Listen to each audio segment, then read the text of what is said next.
श्री जगदीश प्रसाद गुप्ता छत्तीसगढ़ शासन में chief engineer के पद से रिटायर होने के बाद श्री द्वारिका महाराज स्मृति न्यास के तत्वाधान में श्री द्वारकाधीश एवं बागेश्वर महादेव मंदिर का वर्ष 2005 में अपने पुत्रों इंजीनियर कुंजन गुप्ता एवं इंजीनियर भुवन गुप्ता के सहयोग से अवंती विहार रायपुर छत्तीसगढ़ में निर्माण करवाया। श्रीमद् भागवत कथा, राम कथा, गीता तत्व, वेदांत आदि के तात्पर्य को व्यासपीठ से कहने के कारण संतों द्वारा इन्हें आचार्य श्री जगदीश भी कहा जाता है। अपना संपूर्ण जीवन परमात्मा की सेवा में दिया। उन्होंने परमात्मा भगवान श्री द्वारिकाधीश के दिव्य गुणों और कर्मों को लेकर अभी तक 15 ग्रंथ लिखे हैं, जिन ग्रंथों को भारतवर्ष के जगत गुरु और महापुरुष संतों के द्वारा आशीर्वाद प्राप्त हुआ है। उनके ग्रंथ श्वेताश्वत रूपनिषद, सरलतम बोध के तृतीय विचार, रुद्र रूप सर्व कारण परमेश्वर, इसका उद्बोधन सुन रहे हैं आप। श्वेताश्वत रूपनिषद, सरलतम बोध का उद्बोधन सुन रहे हैं आप। भक्त जहाँ कहीं वो जोर से बोल प्रार्थना करे, धीरे से बोल प्रार्थना करे अथवा मन से प्रार्थना करे, वहीं ही भगवान अपने कानों से सुन लेते हैं। एक बात और, जैसे मनुष्य के अंग सब जगह नहीं होते, अर्थात जहाँ नेत्र होते हैं वहाँ कान नहीं होते, जहाँ हाथ होते हैं वहाँ पैर नहीं होते आदि, परंतु भगवान की इंद्रियां, उनके अवयव सब जगह हैं। अतः भगवान नेत्र से सुन भी सकते हैं, बोल भी सकते हैं, ग्रहण भी कर सकते हैं। तात्पर्य यह है कि वे सभी अवयवों से सभी प्रक्रियाएं कर सकते हैं। सारगर्भित बात यह है कि भगवान के सब जगह हाथ पैर नेत्र सिर सुख मुख और कान कहने का तात्पर्य भगवान किसी प्राणी से दूर नहीं है। कारण कि भगवान संपूर्ण देश काल वस्तु व्यक्ति घटना परिस्थिति आदि में परिपूर्ण रूप से विद्यमान है। संतों ने कहा भी है, चहुँ दिशि आरती, चहुँ दिशि पूजा, चहुँ दिशि राम नौर नहीं दूजा। लोके सर्वम आवृत तिष्ठते। अनंत सृष्टियाँ हैं, अनंत ब्रह्मांड है, अनंत ऐश्वर्य है और उन सब में देश काल वस्तु व्यक्ति आदि भी अनंत है। सभी परमात्मा के अंतर्गत है। परमात्मा उन सबको व्याप्त करके इससे अब सम बाहुभ्याम सम धमति सम पतत्रयी है। तो हमने समझा कि परमात्मा सब जगह प्रत्येक वस्तु एक साथ ग्रहण करने में और अपने आश्रित उन्हीं जनों के संकट का नाश करके उनकी रक्षा करने में समर्थ है। जहाँ कहीं उनके भक्त का उनको बुलाना चाहे, भक्त जहाँ वे एक साथ पहुँच सकते हैं, संसार में ऐसा कोई स्थान नहीं है जहाँ उनकी ये शक्तियाँ विद्यमान न हों। आकाश से लेकर पृथ्वी तक समस्त लोकों की रचना करने वाले एक ही परम देव परमेश्वर मनुष्य आदि प्राणियों को दो दो भुजाओं से और पक्षियों को पंखों से युक्त करते हैं। भाव यह है कि वे समस्त प्राणियों को आवश्यकता अनुसार भिन्न भिन्न शक्तियों और साधनों से संपन्न करते हैं। यहाँ भुजा और पंखों का कथन उपलक्षण मात्र है। इससे यह समझ लेना चाहिए कि समस्त प्राणियों में जो कुछ शक्ति है वह सब परमात्मा की है। माया ईश्वर को मोहित नहीं करती, माने माया आश्रय व्यामोहिता नहीं है। क्या मतलब हुआ इसका? अर्थात माया जिसकी उसको मोहित नहीं करती, व्यामोहिता नहीं है। आश्रय व्यामोहिता, अपने आश्रयदाता को मोहित नहीं करती। जादू जादूगर को मोहित नहीं करता। ध्यान दीजिए, जैसे जादू जादू मोहित नहीं करता। जादू देखकर हम आश्चर्यचकित रह जाते हैं, परंतु जादूगर हंसता है। स्वामी अखंडानंद जी बताते हैं कि हम ध्यान में 1000 आदमी देखें और हजारों की एक एक आँख है, तो सबकी आँख हमारी है कि नहीं? हजारों हाथ वाले हैं तो सबके हाथ हमारे हैं कि नहीं? सबके मुख हैं अलग अलग, ये सब हमारे मुख हैं कि नहीं? सबके मुख ध्यानिक हैं। ध्यान में जितने व्यक्ति हैं सब हम ही हैं, यही माया है। परंतु ये ईश्वर को मोहित नहीं करते। ये तो अनादि अविद्या है जो पुरुष को व्यामोहित करती है। क्या बात! परंतु परम पुरुष को ढककर रखती है। गीता में भगवान कृष्ण कहते हैं, ठाकुर जी, नाहं प्रकाशः सर्वस्य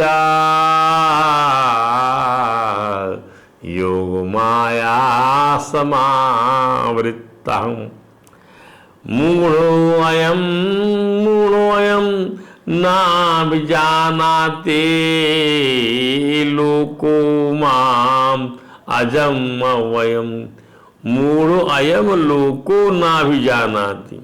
मूढ़ो लोको अयम नाभिजानाति। क्या अयम? अयम अजम अवयम भावम न जानाति। मेरा अजन्मा अविनाशी भाव नहीं जानता, ठीक नहीं जानता, माया से आवृत होने की वजह से। भगवान की योग माया विचित्र विलक्षण अलौकिक है। मनुष्यों का भगवान के प्रति जैसा भाव होता है उसके अनुसार ही वे योग माया समावृत भगवान को देखते हैं। इसी के कारण हम जब कभी ईश्वर के साथ तादात्म्य करके सृष्टि का अनुभव करते हैं, एक कल्पित ही मालूम पड़ती है। तो जो वह वस्तु कल्पित होती है उसका तो कोई अस्तित्व होता नहीं। तब एक अखंड ब्रह्म तत्व ही अपना स्वरूप है। यही अनुभव की पद्धति। अब देखिए, जो वस्तु कल्पित होती है उसका कोई अस्तित्व नहीं होता, और इसीलिए उस वस्तु से जो वास्तविक नहीं है, जिसका अस्तित्व नहीं है, हम बार बार उसके फेर में आते हैं। स्वप्न में जैसे हम देख लेते हैं कोई चीज़ को और उसी निद्रा में रहते हैं, वैसे हम लोग जो है अविद्या की निद्रा में किसी भी चीज़ की वास्तविकता को नहीं समझ पाते। तब एक अखंड ब्रह्म तत्व ही अपना स्वरूप है। यही तो कैसे हम जानेंगे कि यही हमारा स्वरूप है? यही अनुभव पद्धति तो होना चाहिए। इसलिए भगवान की शरण लेना पड़ता है। ये बात कहा है नारद जी ने महाराज प्राचीन भागवत में। अर्थे अविद्यमाने पे संसृति ना निवर्तते। अर्थे अविद्यमाने भी संस्कृति ना निवर्तते।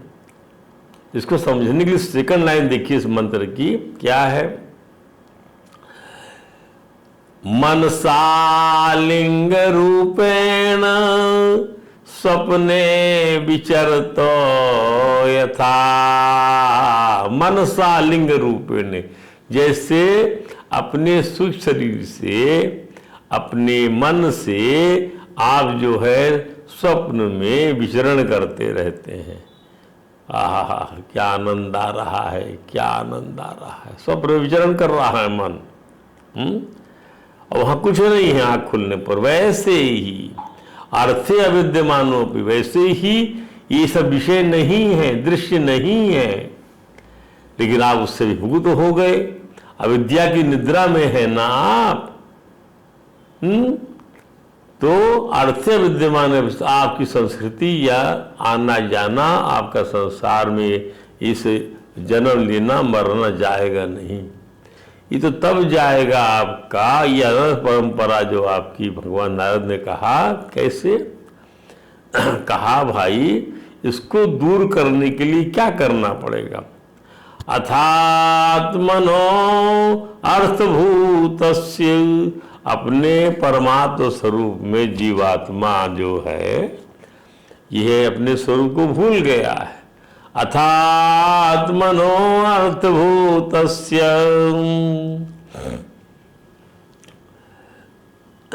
संस्कृति यतो अनर्थ परंपरा। अर्थभूत होने की वजह से जो असद वस्तु है उसके साथ में अपने संबंध को जोड़े रहने के फलस्वरूप ये अनर्थ परंपरा में पड़ गया ये जीवात्मा। तो ये कब टूटेगी ये अनर्थ परंपरा? संस्कृति तद व्यवच्छेदो भक्तया परमया गुरु। परम गुरु की भक्ति के द्वारा ये छूट सकता है, परम गुरु की भक्ति के द्वारा। और यहाँ कंक्लूड करते हुए कहा भगवान नारद ने राजा प्राचीन बहि को, राजन ध्यान से समझिए इस चीज को। क्या? वासुदेवे भगवती भक्ति योग समाहिता सधृचीनेन जनिष्यति ज्ञानम वैराग्यम च, ज्ञान और वैराग पैदा कर देगी ये, आपकी आसक्ति खत्म कर देगी विषयों से, असत वस्तुओं से, भगवान की भक्ति। इसलिए ज्यादा देरी मत करो। सोचिरा देव राजर से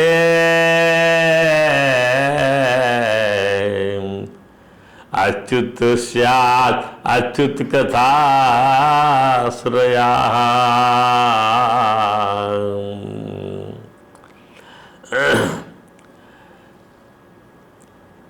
सोचिरादेव राजर से स्याद अच्युत कथाश्रया।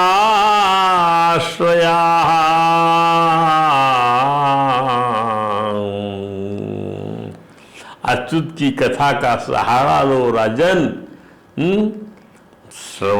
श्रवणतः श्रद्धानस्य शृण्वतः, ये सुनते हुए, श्रद्धानस्य, और श्रद्धालु वो सुनते कथा को, शर्मता, ये क्या हम सुन रहे हैं? ये वेद नहीं सुन रहे, हम भगवान के उस अद्वितीयता वाले स्वरूप का ही सरलीकरण कर रहे हैं। क्या कहा?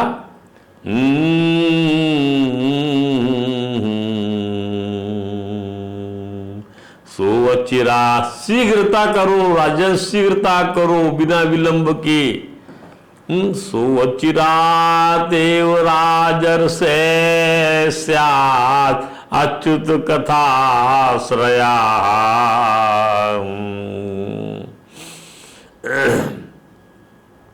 शृण्वतः श्रद्धानस्य नित्यदा स्यात् नित्यदा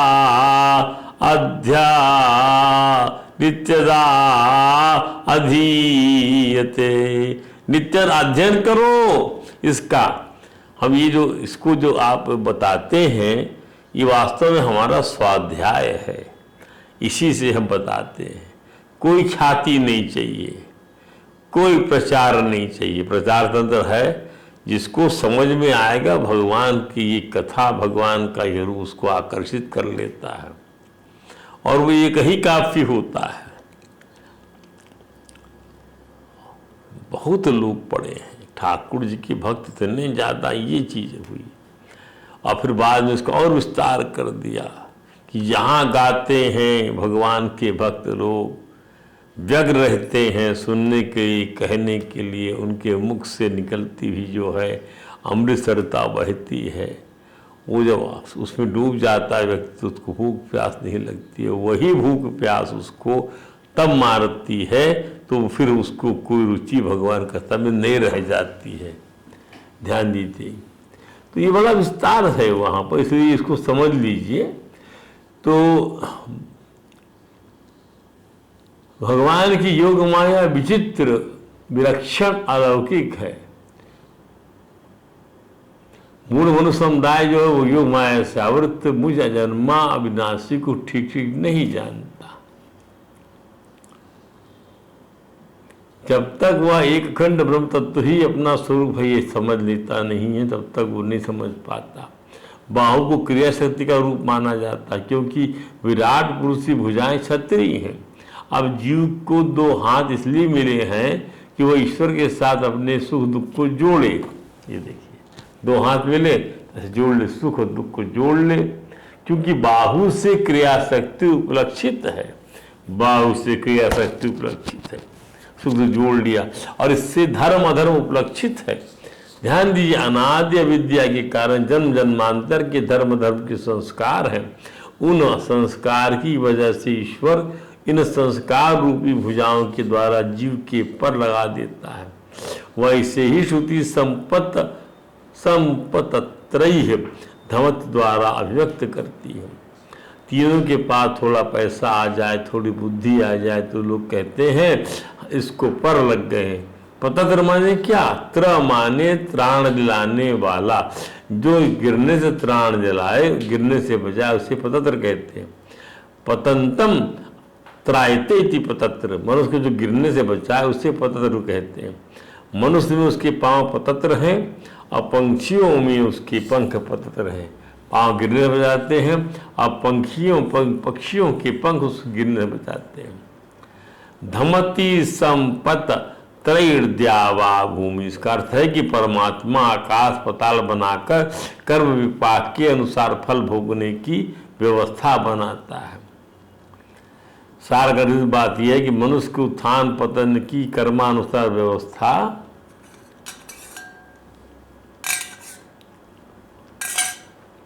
परमात्मा करता है। इसलिए जब तक जीव की करण पर दृष्टि रहती है, मिट्टी पर उसकी नजर रहती है, स्वर्ण पर उसकी नजर रहती है, तो कहीं नहीं फंसता। पर जैसे मिट्टी से बने कार्य, स्वर्ण से बने आभूषण, वह शरीर पर दृष्टि रहेगी तो जीव फंस जाएगा। तभी सुख में दुख आएगा, गुण में दोष दिखेंगे, झूठ बोलना अच्छा लगेगा, छल कपट करना अच्छा लगेगा, निंदा द्वेष का बर्ताव होने लगेगा। विद्वानों का कहना है ये सब कब होता है? जब जीव की दृष्टि कार्य पर होती है, कार्य पर। और ये दृष्टि कारण पर रखी जाए तो चांदी भी मिट्टी है, सोना भी मिट्टी है, मिट्टी के बने हुए सब पुतले भी मिट्टी हैं।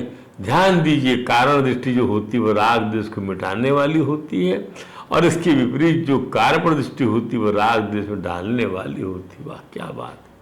मनुष्य पतित हो जाता है, उसको दूसरों का सरसों बराबर दिख जाता है और अपना बेल बराबर भी नहीं दिखता।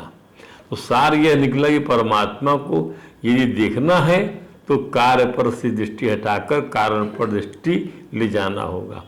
तो रुद्र रूप परमात्मा का सेवन करते हुए श्रुति की दोबारा कहती है। ये हम 3 मंत्र को लेते हैं, इसकी विवेचना हम कल करना चाहेंगे। क्या है वो मंत्र? या ते रुद्र शिवा तनुर्घोरा पाप काशिनी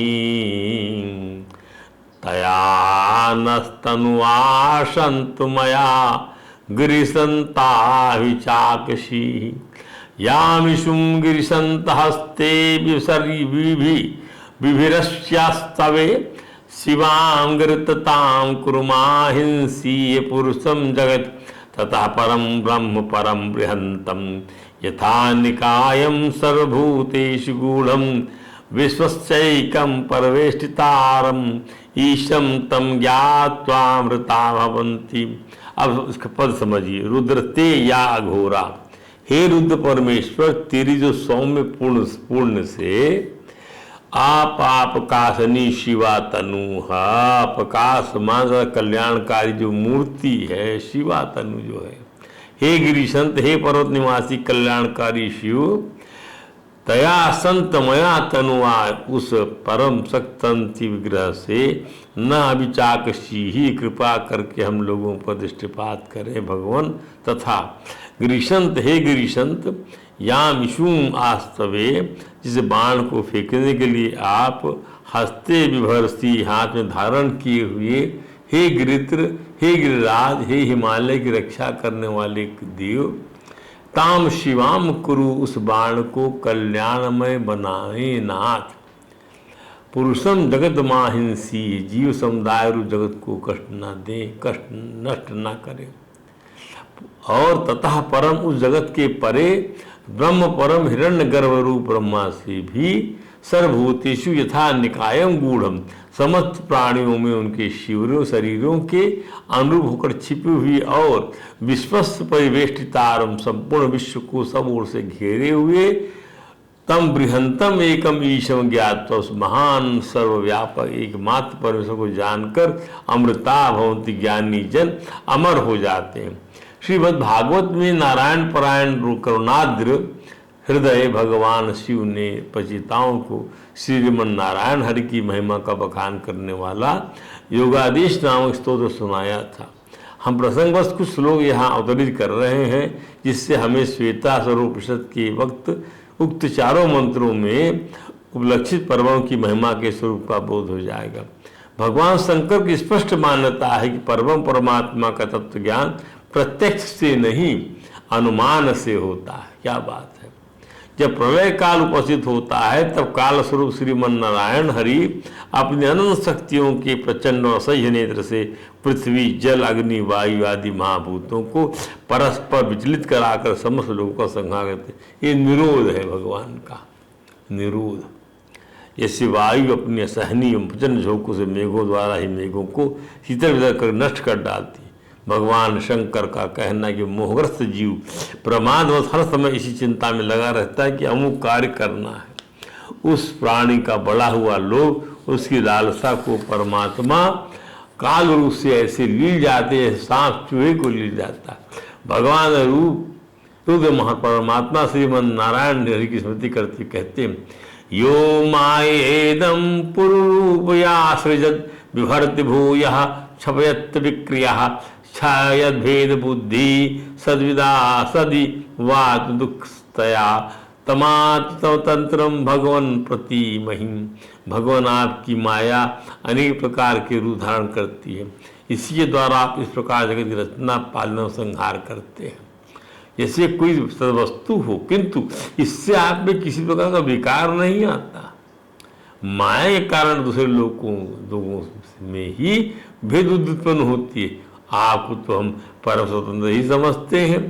क्रियाकलापैर्दमेव योगिनः श्रद्धान्विता साधु यजन्ति सिद्धये भूतेन्द्रियान्तःकरणोपलक्षितं वेदी च तंत्रे च ता एव कोविदा तमेकाद्यः पुरुषा सुप्त शक्तिः स्तया रजस्तमतो विभृति महानहं खं मरुद अग्निवार्धराः सुरसये सुहर्षयो भूतगणा इदं यतः सृष्टं स्वशक्त्येदमनुप्रविष्टु चतुर्विधं पूर्वमात्मा संकेन अधोविदुस्तं पुरुषं अंतमंतं भुंक्ते हसय ऋषिकैर्मधुसार्गम। यह आपका स्वरूप पंचभूत इंद्रिय और अंतःकरण के प्रेरक रूप से उपलक्षित होता। क्या बात!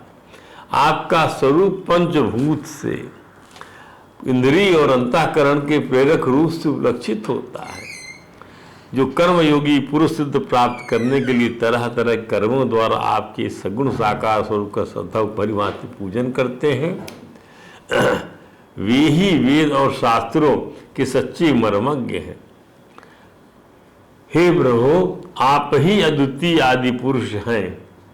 सृष्टि के पूर्व आपकी माया शक्ति सोई रहती, फिर भी उसी के द्वारा सत्य रज और तमरूप गुणों का भेद होता है। इसके बाद उन्हीं गुणों से महतत्व अहंकार आकाश वायु अग्नि जल पृथ्वी देवता ऋषि और समस्त प्राणियों से युक्त जगत की उत्पत्ति होती है। फिर आप अपनी माया शक्ति से रचे हुए जरायुज अंडज स्वेदज और उद्भुज भेद से 4 प्रकार के शरीरों में अंश रूप से प्रवेश कर जाते हैं। और जिस प्रकार मधुमक्खियाँ अपने ही उत्पन्न किए मधु का आस्वादन करती हैं, उसी प्रकार यह आपका अंश उन शरीरों में रहकर इंद्रियों के द्वारा इन तुच्छ विषयों को भोगता है। आपके इस अंश को ही पुरुष या जीव कहते हैं। गीता में भगवान राजा अर्जुन कहते, न मे विदुसुरगणा प्रभो न महर्षया अहम आदि ही देवा नाम महर्षि नाम जप। मेरे प्रकट होने को न देवता जानते हैं और न महर्षि को, कि सब प्रकार से देवताओं का महर्षियों का मैं आदमी। श्रुति श्रीमन नारायण कृष्ण की वाणी है और वह भी यही कहती है कि या यो देवानाम प्रभवः उद्भवः च विश्वाधिपो रुद्रो महर्षि। ध्यान दीजिए, वह परमात्मा रुद्र आदि देवताओं की उत्पत्ति उत्कर्ष सभी का अधिपति और सर्वज्ञ है। यद्यपि देवताओं के शरीर बुद्धि लोक सामग्री सब दिव्य हैं, तथापि वे भी भगवान के प्रकट होने को नहीं जानते। इसी प्रकार महर्षियों ने अनेक रचनाओं को, मंत्रों को, विद्याओं को, विलक्षण विलक्षण शक्तियों को प्रकट किया है। जो संसार से ऊंचे उठे हुए हैं, जो दिव्य अनुभव से युक्त हैं, उनके लिए कुछ करना जानना पाना बाकी नहीं रहा। ऐसे तत्व के जीवन मुक्त महर्षि लोग भी परमात्मा को, उनके अवतारों और उनके दिव्य कर्मों दिव्य लीलाओं के महत्व को पूरा नहीं जानते। स्वामी खन्नानंद जी कहते हैं कि शरीर के अंदर देवता कौन है? कि इंद्रियां। और समष्टि में देवता कौन है? केवल सूर्य आदि। अब बताएं कि अधिदेवता कौन है, हिरण्यगर्भ कौन है? तो ये ब्रह्मा का वाचक, ब्रह्मा ही आदि पुरुष है। गीता के अध्याय 8 के श्लोक 4 के अनुसार अधिभूतम क्षरो भावा पुरुषस्यात् दैवतम, अर्थात पृथ्वी जल वायु और आकाश इन 5 महाभूतों से बनी प्रतिक्षण परिवर्तनशील और नाशवान सृष्टि को अधिभूत कहते हैं और हिरण्यगर्भ ब्रह्मा ही अधिदैव है। महासर के आदि में पहले ब्रह्मा जी प्रकट होते हैं और वे इस तरह के आदि में सब सृष्टि की रचना करते हैं। ब्रह्मा की कल्पना में स्वर्गाधिक लोक हैं, उन लोकों की देवता की उत्पत्ति, उनके भी वैभव का हेतु वही परमात्मा। यह विश्वाधिपः, एक ही मालिक है, विश्वम अधिपः, जो संपूर्ण विश्व का सर्वोपरि स्वामी संचालक है। रुद्र माने रुद्यति रुद्र, रुला रुला कर मार कर जो ठीक करे उसका नाम रुद्र है। रुद्र को प्रलय का देवता माना जाता है। महर्षि माने महान ऋषि, जो सर्वज्ञ होता है। सर्व तो ईश्वर होता है, मंत्र के दृष्टा को ऋषि कहते हैं। तो परमात्मा अपने शासन में रखने वाले जो रुद्र रूप परमेश्वर इंद्रादि सभी देवताओं को उत्पन्न करते हैं और बढ़ाते हैं, तथा जो सबके अधिपति महान ज्ञानी सर्वज्ञ है, जिन्होंने सृष्टि के आदि में हिरण्यगर्भ को उत्पन्न किया था, ये परम देव परमात्मा हम लोगों को शुभ बुद्धि से संयुक्त करे। अब इसके बाद में हिरण्यगर्भ जनिया मास पूर्वम या तिरुसुवान तनु, इस सब बातों की विवेचना हम कल करेंगे। आज इसको यहीं विश्राम देते हैं। हरे राम राम राम हरे हरे,